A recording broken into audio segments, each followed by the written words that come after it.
mamaya-maya, iakit daw to dun sa bundok, dun sa Tatlong Cruz. Dadalhin nila ito dun.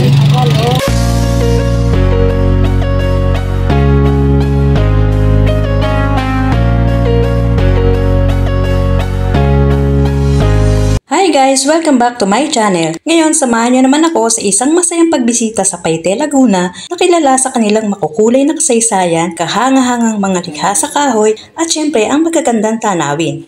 Tara na at magsimula na tayo sa ating adventure dito sa Paite. Huwag kalimutang mag-subscribe at i-hit ang notification bell para updated kayo sa mga bagong adventure. Let's go!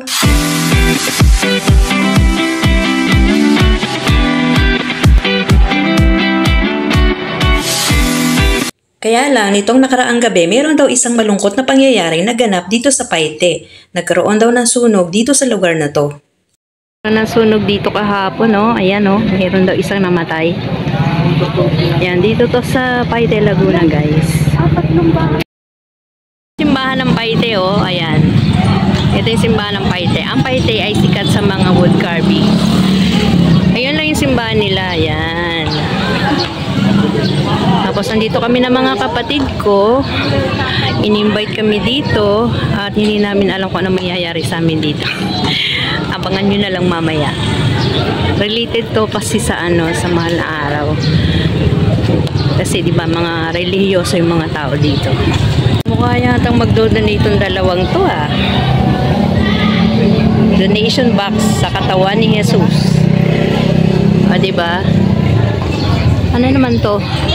The Carving Capital of the Philippines, Paite. Arts Capital of Laguna. O, ayan yung Paite. So ito pala yung cruise. Tapos dadalhin to mamaya sa bundok. So mamaya-maya, iakit daw to dun sa bundok, dun sa Tatlong Cruz. Dadalhin nila ito dun. Ayan, panalangin kay Jesus na nakapako sa bundok. Siguro ipapako siya doon sa krus. Brown siya, guys. Mamaya, mawawala na yung green-green na yan. Magiging bronze na siya.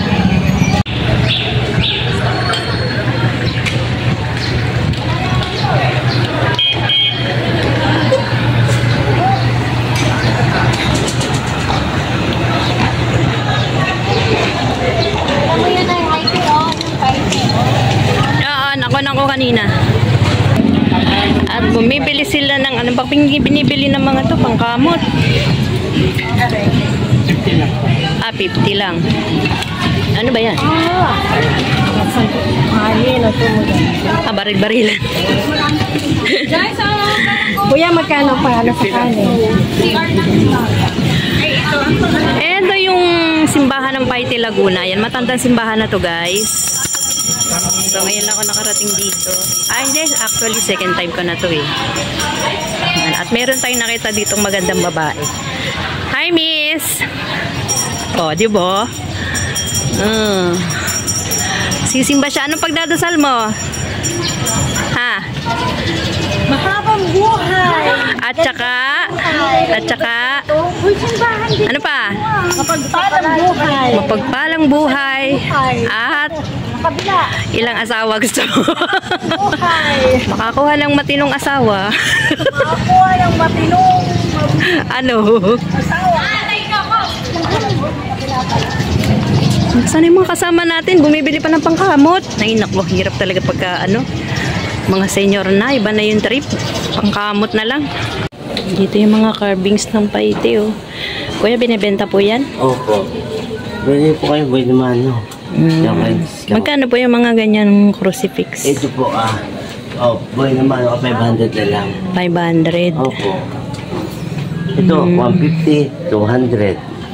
Mura-mura na kayo para may pagpabuena sa akin. Binablog ko lang po Iba-vlog ko lang po. Meron po kami fundraising para sa simbahan. Fundraising, maganda Dadagdag sa pagbili ng kampana. Lilok at panata. Ikaunti Yan, yari ito lahat dito sa Paite, Laguna. Exhibit. Ang gagaling ng kamay ng mga taga Paite, oh. Mama, magagandang comfort yung rosto. May sanse, may crew. Puro yari ito sa kahoy, no, kuya? Wood carving. Ito pong maliliit na to, magkano po? 100 lang dyan. Maliliit. Oo. Ayain ko ngayon, kapatid. Bili po kayo. Ito, 100. Ganyan po kami. 100 po yan. Tulong kayo sa amin fundraising. Konti sa mga kamay. Lang, kampana. Sige po, babalik kami mamaya. Kampana. Yan po. 150 na lang. Lani, ang mumura, oh. Na po yan. Opo, isang set na ganyan. Teka po. Maganda po itong may engraved pa. Ang cute nito, oh. May baby Jesus.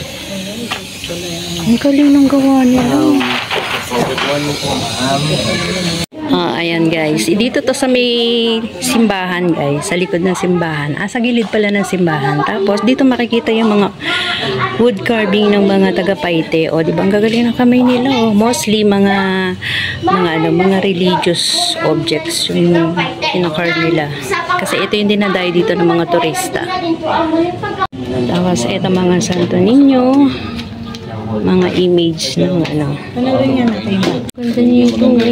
Ito yari talaga to sa kahoy. Pero ito kuya, kahoy din ba to? Hindi, fiber na po. Fiber na to. Ito kahoy na. Yung malalaki kahoy. Wood fiber. Ito fiber din to. Fiber. 1,000. Parang mga hinulma na lang to, no? Ayan po, healing oil po. Healing oil. Bigyan nyo, kuha na kayo. Saan ko na nilagay yung Uy, binigay ko na sa yung wallet mo. Hindi At mura na po yan. Ayan, tigisa kayo. Ace.